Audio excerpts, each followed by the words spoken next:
పహల్గాంలో పర్యాటకులపై దాడి తర్వాత ముష్కరులను పట్టుకునేందుకు భద్రతా దళాల గాలింపు చర్యలు ముమ్మరం చేశాయి. ఇందులో భాగంగా కశ్మీర్లోని కుప్వారా జిల్లాలో ఉగ్రవాదుల రహస్య స్థావరాన్ని భద్రతా దళాలు గుర్తించి ధ్వంసం చేసినట్లు అధికారులు పేర్కొన్నారు.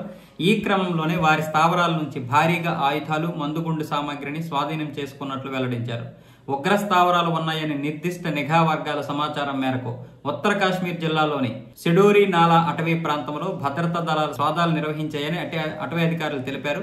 ఈ ప్రాంతంలో ప్రజల శాంతి భద్రతలకు భంగం కలిగించాలనే లక్ష్యంతో ముష్కరులు కుట్ర పన్నుతున్నారనే సమాచారం వచ్చిందని, ఈ సమయంలో సైన్యం వారి స్థావరాలను ధ్వంసం చేయడం ఉగ్ర వేటలో మరో ముందడుగనన్నారు. పహల్గాం ఉగ్రదాడిలో పౌరులు ప్రాణాలు కోల్పోవడంతో భారత ప్రభుత్వం ఉగ్రవాదులపై ఉక్కుపాదం మోపుతుంది. నాటి నుంచి భద్రతా దళాలు వారి ఆచూకీ కోసం రాష్ట్రమంతటా జల్లెడ పడుతున్నారు. మరొక వైపు కుల్గాం జిల్లాలో ఉగ్రవాదులతో కలిసి పనిచేస్తున్న ఇద్దరిని భద్రతా దళాలు శనివారం అరెస్టు చేశాయి.